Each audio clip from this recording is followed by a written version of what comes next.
Have you been thinking about purchasing real estate, but wondering if you should just buy more stocks instead? In this episode, we will discuss the benefits of each and how to decide.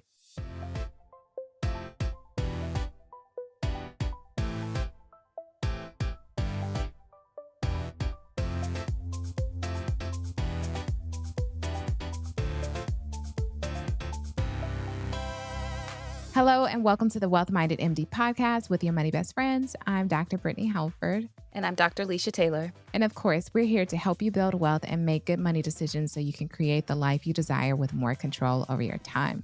Leisha, can we talk about one of the most important money moves we've made as doctors? And I don't know about you, but for me, when I think about this, it's actually insurance. Yes, I know it's not sexy, but it is absolutely essential, especially disability insurance. Facts. I got mine right after med school, before residency even started. And let me tell you, Prati Botto at PKA Insurance Group made the whole process so smooth. He actually cared, broke down everything, explained the fine print, and got me the best policy for the best price. And what I love is that he treats everyone like that, residents, attendings, even docs on visas. He literally got you. He's super responsive, super knowledgeable. And if there's a better deal out there, he will tell you. Oh, and if you're healthy, you could get approved for up to 10 million in life insurance. So not just disability insurance in only 5 minutes. No labs, no hassle. So if you're serious about protecting your income and your family, call 1-800-258-1018. Or email pradeep at pkainsurance.com. All right, Alicia. Well, it was just Labor Day, and I was at the beach with my kiddos making sandcastles. I was trying to get a workout in, looking kind of crazy, actually. But I know that you probably had a much better Labor Day than I did. So tell the people, what did you do for this holiday? Oh my goodness. Yeah, I did so much this Labor Day weekend. I'm so proud of myself.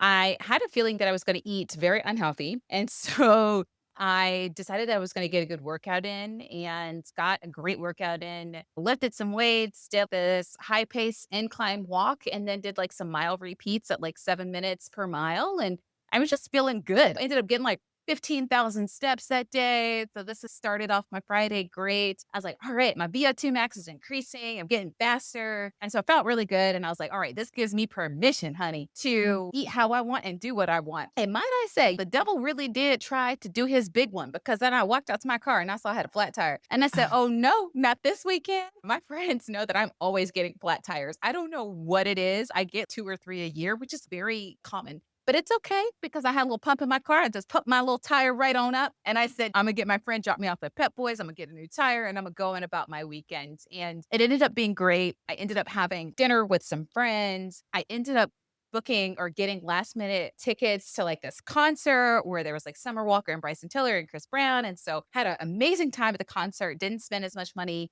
It was Labor Day weekend, so my family grilled out, ate some great barbecue, watched some college football games. I was just like, man, this is a lovely Labor Day weekend. From the good workout to the great food, had some good ice cream. Like, it was just like, oh man, I'm all smiles, okay? See, I knew it. I knew it. Let me just take a step back because you mentioned something that I have very seldom thought about in my workouts or even measured. So you said your VO2 max is increasing. Can you take us back to medical school?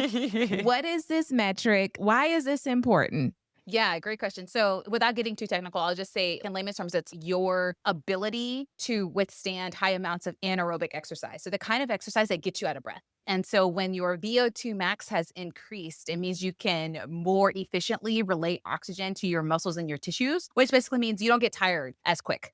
And so I know that my VO2 max is increasing whenever I can run further or run faster than I could before without getting tired as quickly.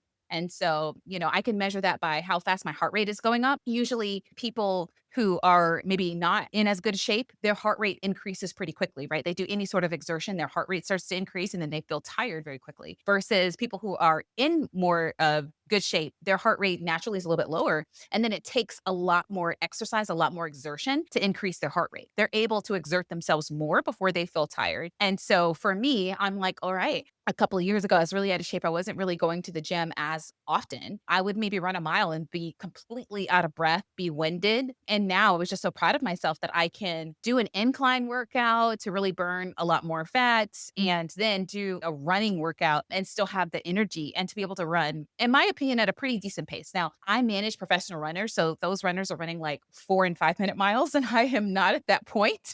So I'm always very humbled whenever I see them working out. But for me, as somebody who is in their mid 30s, being able to run multiple 7 minute miles made me feel good about myself in my fitness journey. So I'm like, all right. I love that for you. And thank you for mentioning those other metrics like your heart rate. That is really helpful because when I was in Orange Theory years ago, my heart rate would never increase. Like I could never get into the orange zone. And now you've just validated that. That just means I'm in shape. And I think that it's really important now we just understand how can we measure our progress. Sometimes it's just the number of reps, or we might even compare ourselves to others. Like I go to this workout class and I see people lifting like 50-pound weights, doing bicep curls. And here I am with my 13.5 pound weight and I'm feeling bad about myself. But also that you are competing against yourself. Like you are doing the best thing that you can do, and as long as you are improving from where you were yesterday, even sometimes, you might have like a bad run or a bad workout, but you did it. You got up and you did it. What you're telling us is you're like, be proud of the progress that we make as individuals and not compare ourselves to others. Yes, there are elite athletes or professional athletes who can run a 4 minute mile, but that's not you. You're comparing yourself to you, right? It's you against you. So, Alicia, thank you for that beautiful reminder. Now, another question that I have is you mentioned Chris Brown and somebody else, and I didn't know who those other people were. So, there's an age gap here. I'm always reminded of the age gap between us when you talk about who these people are. So, who did you actually see? That's so funny. Summer Walker, she's an R&B artist, and Bryson Tiller, who's also an R&B artist. I hear people talk about concerts that they go to all the time, especially people who may come from a different culture than I do. And they mention these artists with such passion and excitement. And I'm like, I have no idea who you just said. Or people will say, oh my gosh, I'm listening. I can't wait to go to this concert and see this band. I'm like, I've never heard of that band in my life. And so it's okay. It's all good. All you need to know is I was at a concert. I did not pay as much for it. I was actually scalping, like watching the tickets as they dropped in price. Mm. If it gets cheap enough, I'm just gonna go. And we got our tickets literally, I think like 15 minutes before the Oh, concert wow. started. That's how I've done it. Even when my friend got us our Beyonce tickets, literally, the concert had already started, supposedly. It was supposed to start at 7. I knew that she wasn't gonna get on stage until like 8 or 8:30. So I was like, I know I got time. Last minute, people get sick, people can't come, things happen. And I was like, I'm just gonna wait for the ticket prices to drop. And they did. And I got some really good seats. And so that's sort of how I've been doing concerts lately because there's so many concerts that come to Atlanta and there's so many amazing artists that kind of stop in this city. And if I bought the ticket prices when they first came out, one, I would have to be like watching the internet all day, or two, I would probably pay really high prices. And so I was like, you know what? I could pay really high prices and have floor seats or whatever. But for me, I just really wanted to be in the midst, be around all the people with all the vibes, and just really have a great last minute concert experience. So I was really proud that we were able to get some discounted tickets. I like that, having the freedom to be a little bit impulsive, not really planning so much and be flexible. That's the beauty that life affords when you're free, you don't have kids. I was thinking that actually, because I said, what do I want to do today?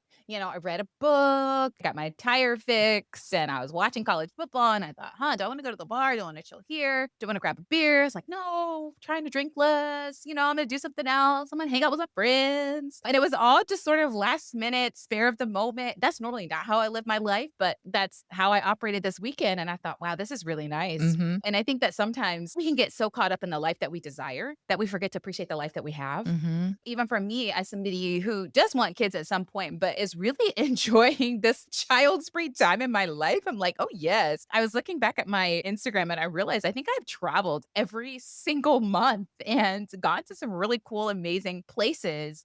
And I know that I would not be able to travel as frequently if I had young kids or if I had a newborn. And so I'm just really appreciating this time in my life and saying, you know what, I look forward to the future, but I am really enjoying the present. Yeah, I love that for you. And this will be the last thing that I say because life is life and getting a little long here. But I was driving through the grocery store. Literally, my kids were driving in a cart that is built like a car, right? And this older lady, she's all gray. She's like, you have two drivers and I have zero drivers in my car. And she just stopped me. She's like, appreciate appreciate the beauty of motherhood right now. It is not easy. It takes a lot of time, but your kids are going to grow up and you're going to really miss those days. Just like what I'm most proud of is what I was able to do as a mother and what I was able to invest in my children. And it was just this a great reminder of what you're saying. Like enjoy the moment that you're in because life, I had my period of time where I had no kids and where it was a bunch of tomfoolery and we enjoyed our lives.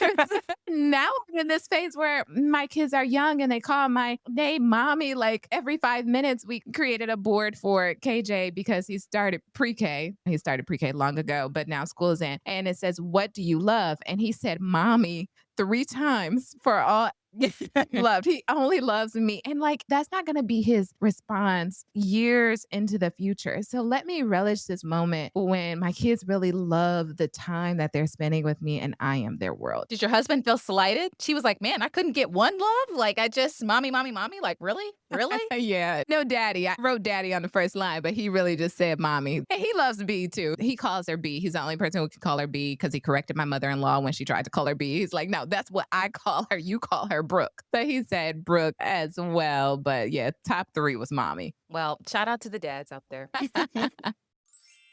As physicians, one of the most important things that we can do is make sure that we secure our income because a lot of our financial plans are contingent on our high doctor income. One of the things that you will need to do is make sure that you get long-term disability insurance. Now, Pradeep and his team at PKA Insurance Group have a reputation for putting people over profits and always doing what's best. Do not hesitate to email PKA Insurance and his team today. They will help you get the insurance you need with the service you deserve.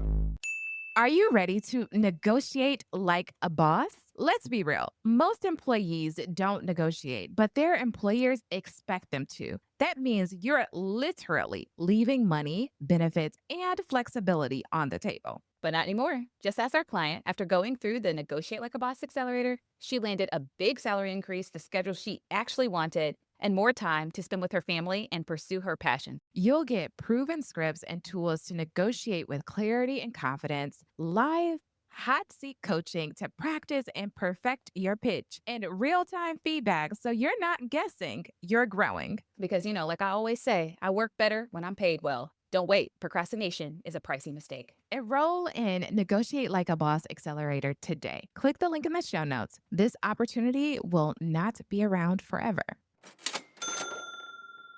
So let's move into the financial focus, which, Leisha, I'm very excited to hear your response to this because I can already anticipate a little bit of what you might say, but I'm hoping that you'll surprise me in some regards. So I was reading this article back in May. There's a little delayed, people, but about the Berkshire Hathaway meeting. This is a company that Warren Buffett owns. And so they're having their shareholder meeting. He said in this meeting that there's a lot more opportunity in stocks versus real estate now in 2025. Shocked me a little bit, but his point really makes a lot of sense. So I wanted to kind of quote Warren Buffett.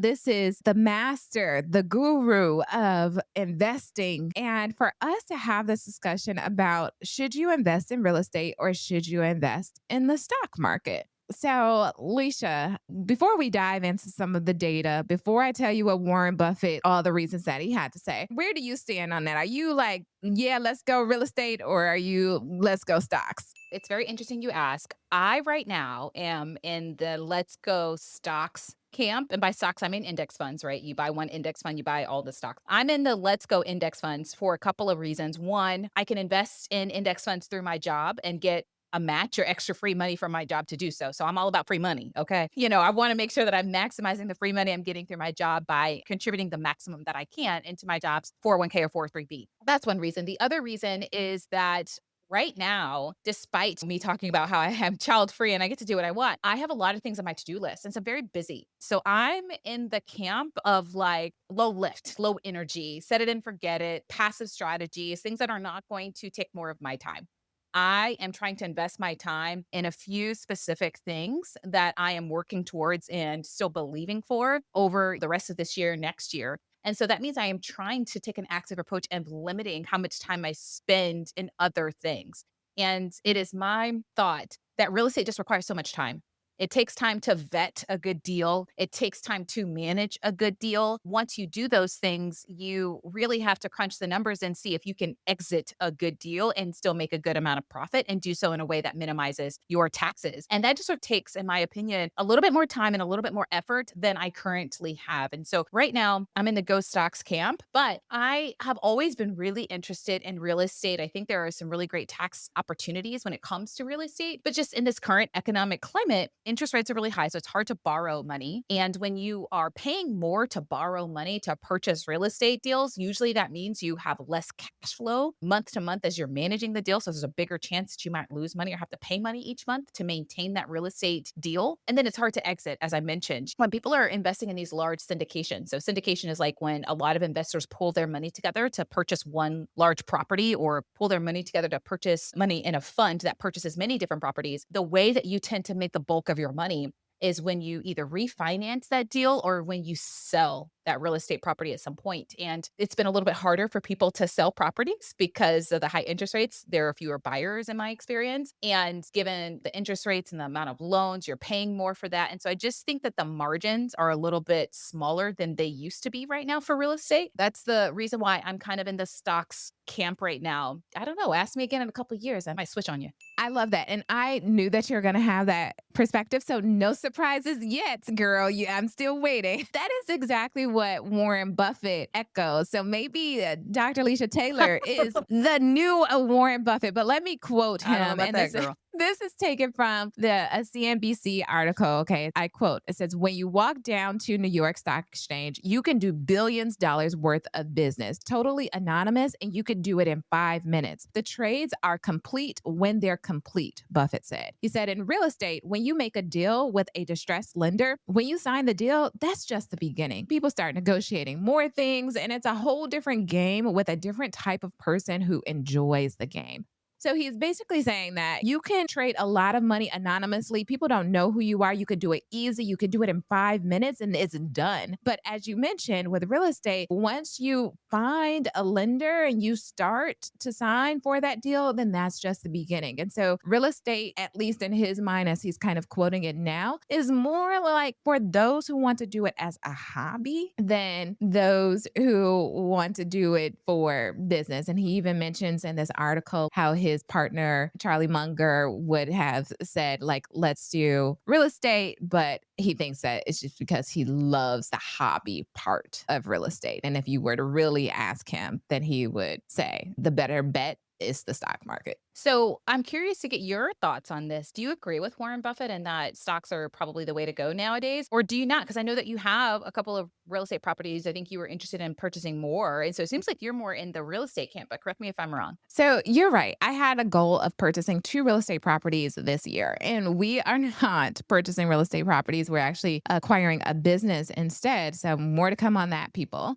And the reason why is because the cash on cash return was not as lucrative as I thought it would initially be. So we have a real estate property that is a long-term rental property. So we have a tenant. They're there for a year. They have a lease. And it's pretty easy going. I might have to go in and fix a few things, but otherwise it's pretty easy going. And we wanted to do 2 more properties, but for short-term real estate, because that would give us the biggest tax benefit. And unfortunately, because of some of the laws that are in place, because of other things that we've talked about in like our short term rental property episode, we will link that in the show notes for you. We have decided not to invest in real estate because the cash on cash return would not be as great. And then because of some of the regulations around it, we may not get the same benefit that we initially desired. I still really, really like real estate, and we'll talk about why. And that's mostly for the tax treatment. But again, you got to make the numbers make sense. And to your point, and to Warren Buffett's point, there's a lot of ease knowing that you could just invest in the stock market, you could set it and forget it, and you could get a 14% return. And it took no time, it took very little energy, and you got it done. I like that. So what I'm hearing you say is like, Leisha, we wanted to do real estate, but given the current climate and some other factors, we have sort of pivoted and decided to do something else. And one of the things that you mentioned, Brittany, was the cash on cash return and how maybe you're not getting as much in profits as the amount that you would expect, given how much you would have to invest in that particular deal. I'm curious, is that advice that you would give to other people, maybe pivoting away from some of the long term or short term rentals and pivoting more towards something else? Again, it all depends on your goals. So, like, each person is going to be different depending on the phase. For us, also, it depends on the regulations, the interest rates, how much of a deal we could actually get. And for us, we just weren't able to find a deal. But if someone can find a really good deal and they can make the numbers work, then by all means, do the real estate thing. Because the one thing that I see is sometimes people want diversification, they want additional options. And for us, the benefit of us holding this property is where we live in Boston. It has so many academic centers, right, for long term rental properties. So we won't have a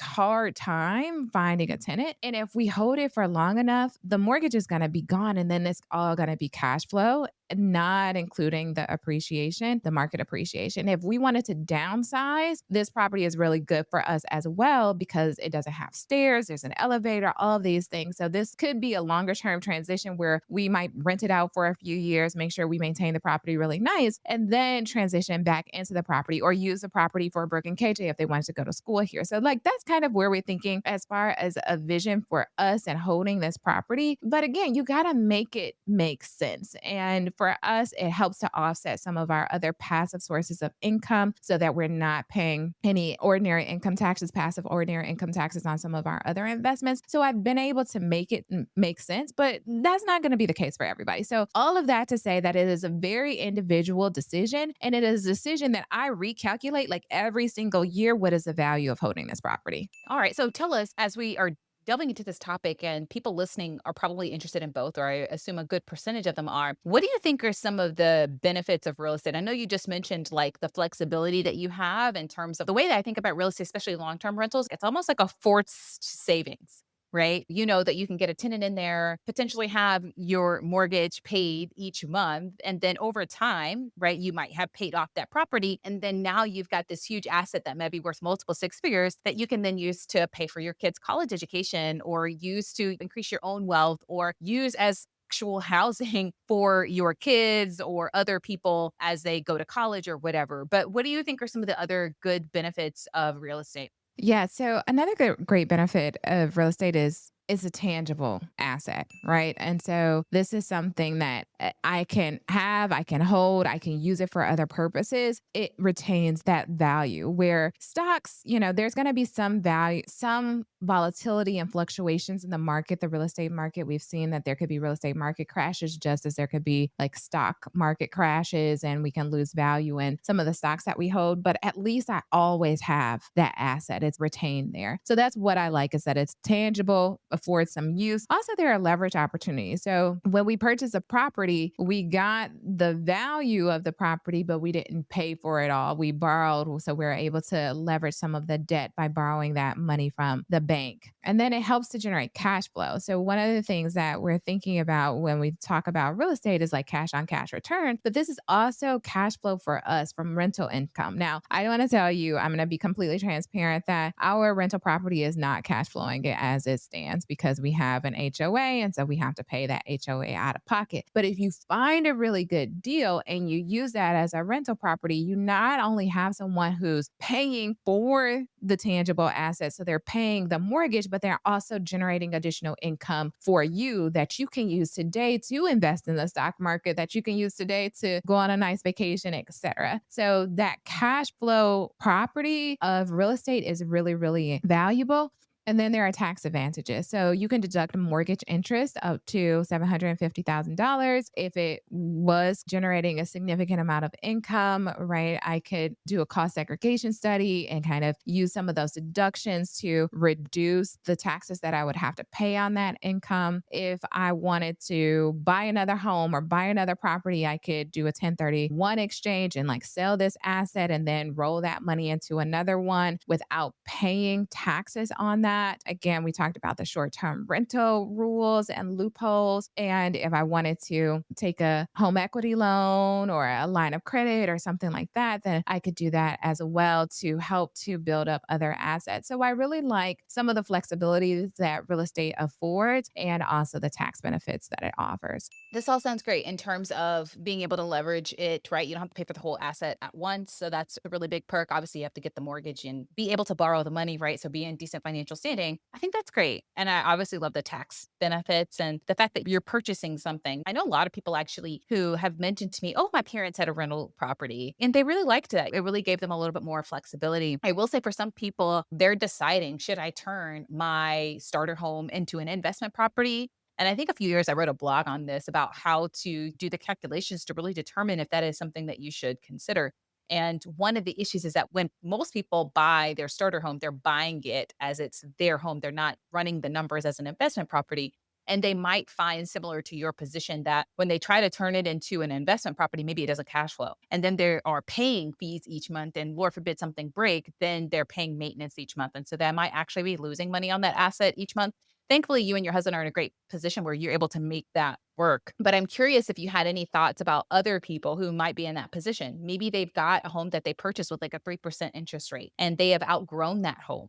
And so they're thinking about purchasing a new home. Maybe they've heard that interest rates are going to be lower now. And so they're thinking, oh, okay, now is the time for us to expand into a larger home. And they're wondering what they do with their current home. I have a friend who's in this exact position. Do you have advice for them? Like, if you could go back in time, would you recommend that they see if they could maintain it and try to supplement it? Or should they consider selling it if it doesn't completely cash flow? Just thinking about people who may be in this position and what advice you might have. Yeah, I think this probably happens very often, and we were right there as well. So, a couple of tips is you want to do a market analysis. And with a market analysis, you want to see, okay, if I were to sell this property, how much could I get? And oftentimes, when we do a market analysis, we're just looking on Zillow to see, okay, this property is listed at this property is listed at this. Maybe I could get that. Maybe I could get this. But that is the listing price. You want to know what is the selling price. So, you kind of want to go back a few steps to see if you have a real estate professional who could pull from the MLS to really know what are comparable homes in your area and what they sold for, because that's really what's going to help you to understand what you might get from that property. Now, you also want to think about the taxes and how much you paid for it. So, if you've only stayed in that home for a short period of time, you likely have not gotten your return on your investment because you had to put down a down payment and then you had all this mortgage interest and all of that. So, that's one of the things to think about is like, how much have I actually paid for this? Is it worth that value? If I were to keep it, could I potentially charge more for the rent to recoup some of the money that I invested into this property? So, in that market analysis, you want to understand, okay, if I were to sell this thing, how much would I get for it? Also, thinking about, okay, how much have I put into this? What equity do I have in the home? Doing that calculation and then thinking about, if I were to rent this, how much could I potentially get? What are going to be the other costs that I might incur with this property? So it's not just how much you're going to get for the rent, maybe the rent pays for the mortgage, but also what are the property taxes? And if you switch from now being a residential home to being an income property, how will your property taxes change? I think that that's a big piece of it as well. And what is the headache? What is the likelihood of you finding a tenant? And what is the headache of that tenant? Because I know some of my friends, they have really bad tenants that they did not vet, and it caused more of a headache that they're regretting keeping the property. So that's some of what I would recommend to do initially. And then how could this property potentially serve you today versus in the future? For us, as I mentioned, like our other property has an elevator. It's located in a great area with this local store very close by. So I can see as we age that this might be a property that could help us as our body adjusts to the wisdom that we're building up. It could be potentially a space that would be big enough for us as we are older and can move back into. So it might be worth keeping for those purposes. But I don't have like a formula per se for people to use to really understand, but you just want to make sure that you evaluate what you could get either as selling the property versus a rental, and understanding what you've put in and what you want to use that property for potentially in the future. That's really helpful because I know for some people, the decision is, should I keep it and rent it out or should I sell it and take the proceeds and use the proceeds to either have a down payment on a new home or invest those proceeds into the stock market. So, can you tell us some of the benefits of investing money in the stock market? Let's say somebody did just sell a medical practice or sell a rental home, got an inheritance or whatever, got a big bonus from work, and they're thinking, what should I do with this money? Maybe they have a large amount of money that they have been saving and they have reached the point where their emergency fund is fully stocked. And they're like, okay, I know what I need to invest this money. What are some of the benefits of investing the money in the stock market? Yeah, so let's talk about just a little bit of data and then we can go into the stock market. And so this will help us to make a decision between stock market versus real estate. So since the beginning of 1988, there is this S&P CoreLogic Case-Shiller US National Home Price Index, which basically measures residential real estate values over time. So from like 1988 to 2005, they did this evaluation and what they showed was that real estate has risen by 374%. Now, that sounds great. 374%. I'll take that, in about 30 years. What about the stock market? So let's do that comparison. So now if you look at the S&P 500 over that same period of time, the S&P 500 has risen 2,218%. And when you reinvest those dividends, then that increases substantially more to about 5,100%. So if you did like a head-to-head comparison of this time period of real estate appreciation versus the S&P 500, stocks are winning. They're winning. It is really important for us to look at the data, but also know that just as when we talked about including some bonds in your portfolio and asset allocation, you have to also understand what is the purpose because maybe you don't want to invest all of your money into S&P 500 because you have a reason to have these other types of assets in your portfolio, but stocks are winning. So if we had to have head to head comparison on performance over the past 30 years, then you will say, okay, yeah, stocks are winning. And one of the things that I really like about stock market investing, Alicia, that real estate does not afford you is that it's highly liquid. Taking that quote from Warren Buffett, he said in 5 minutes, like I can have $1 billion invested and you can buy and sell in seconds. And if you needed some of that money for a different purpose, then you could pull out your money and have that money available to you in really no time. It's not going to be that easy if you needed to draw and pull from your equity that you've built in a home. So I like the liquidity that the stock market affords. And to your point, it is also lower effort and you're trying to do all these other things. You have other goals. You don't have time for real estate. And that's what stock market investing allows you to do. It allows you to invest so that you can build up this compounding interest so that you can make your money work harder for you than you do for it. And it could be very, very low effort with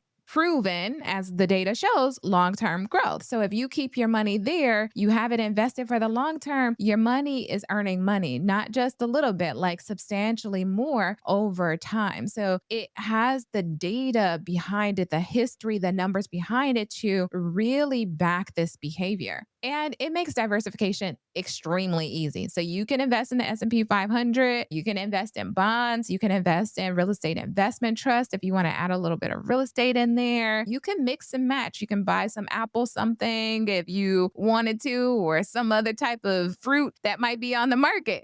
Take your pick. So that's what I really love about stock market investing. I love what you said there. And I think that your last point reminds us that it doesn't have to be either or, it can be both and. You can invest in real estate by buying a real estate based index fund inside of the stock market, right? And so you can have that advantage of, oh, I have some diversification. I'm investing in real estate, but I don't have to be as leveraged. I don't have to pay a bunch of maintenance costs, and it can still be low effort. And I think for a lot of folks who maybe listen to this podcast, maybe you have enough money to do both. Maybe you can invest in the stock market through your jobs work retirement plan, through your Roth IRAs, and then any excess money that you have to invest, maybe then you can consider real estate. I like that plan because I do think that even though, as the data shows, the stock market has really increased substantially over time, I'm not quite sure if that accounts for a lot of the tax benefits of real estate investing and the fact that you're able to write off a good amount of your taxable income. And so I think maybe when you factor in some of the tax savings, real estate also might be a little bit closer because I know a lot of people, especially physicians, and I think that you mentioned this in a prior episode as well, Brittany, of when you get into these high tax brackets, you're looking for not only ways that you can make more money, but ways that you can keep more of your money, okay? And pay less money in taxes. And real estate, depending on the kind of real estate that you look into, for example, short term rentals might be able to offer tax savings, right? You can write off a good amount of that. When you do these cost segregation analysis, even if you have long term rentals, you can write off a good amount of tax savings. And so just really thinking about not how much money can I make, but how much money can I keep, and realizing that maybe you might want to look into investing in both, especially if you have the access capital to do so. Yeah, yeah. We do both, right? And we like it and we've crafted out this plan and said, okay, these are the benefits of both. But to your point, it depends on what your lifestyle affords at the moment. It also depends on what your goals are. And you could do very well with just investing in the stock market. Maybe you wouldn't have all of the benefits of real estate, but you could still do very well by just making it easy and doing only that thing. I also know people who are real estate moguls, and like this is probably not the only thing that they do, but this is the main thing that they do, and they do very well. It really just depends on you, what your skill sets are, what your goals are, and what you desire out of the investments. We say maybe do a little bit of both. If you want to go just purely the stock market route, then like Leisha said, let's add some real estate investment trust in the mix. And there you have dipped your toe in the real estate market as well. All right, Leisha. Well, let's talk about fun money. What are you spending your money on? That is a great question. So I am spending my money on hair. Okay. I'm about to go to the salon and get my hair washed. And then I'm going to go to the braiding place and get some braids. I'm staring at you. You got your braids in. One of the things I love about braids is low maintenance, girl. I can wake up and still look great without having to do a lot to my hair. And so, I'm getting ready for some trips, got some conferences coming up and things like that. And so I am just like, I really just do not want to have to worry about doing my hair. And so I am very much looking forward to paying for somebody to braid my hair, girl. That is something fun that I am doing with money. I love that for you. Yes, braids are the best. I really like braids. I braid Brooke's hair. I love when she like gets out of my chair as I'm a real stylist, people. She gets out of the chair and she looks in the mirror and then she just feels like, "Ooh, I got a new dude today." So I hope that you have like your Brooke moment when you get out of the chair, you look in the mirror, you're like, "Okay, I'm ready to go and conquer the world." And to your point, it offers a lot of flexibility because now even as I'm traveling for conferences, that's one less thing that I have to be concerned about my husband trying to manage or our nanny trying to manage. So she goes to bed, she wakes up, she looks the same. She can go swim, play at the park, whatever, and her hair is done. So I love that for you. And I also really enjoy getting my hair braided. I, like you, are doing a lot of traveling this month, a lot of traveling.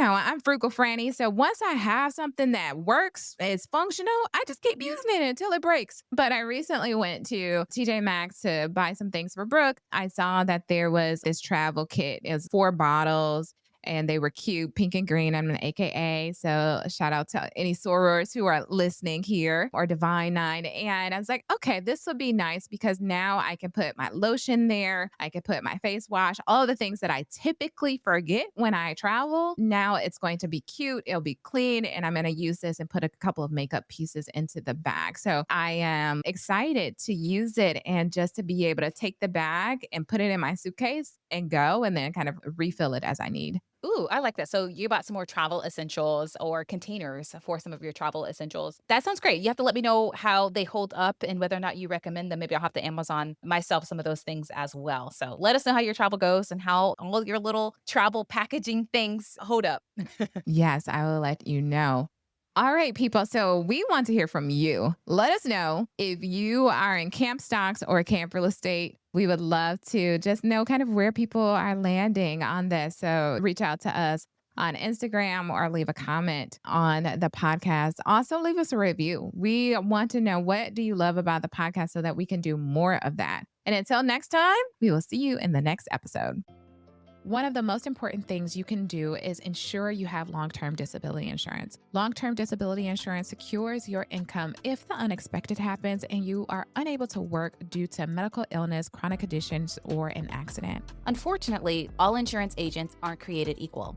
Some of them are so focused on making a sale that they fail to reveal certain necessary information, tell you about discounts available, or clearly explain the process. Prati Botto and his team at PKA Insurance Group are different. They have a reputation of putting people over profits and always doing what's best. If you need life insurance or disability insurance, reach out to Pradeep and his team today. They will help you get the insurance you need with the service you deserve. Hello, everybody. It's me, Brooke. I'm recording a little disclaimer for my mommy, Dr. Brittany Halford, and her friend, Dr. Lisa Taylor. Just so you know, they're not financial advisors, tax professionals, lawyers, or financial planners. Everything you hear is for education and entertainment. It's not strict financial advice, you know. So use your best judgment, chat with a tax professional, and all those other people that you need to talk to. Thanks for tuning in today. Keep cruising on your journey to wealth and wellness. Bye-bye.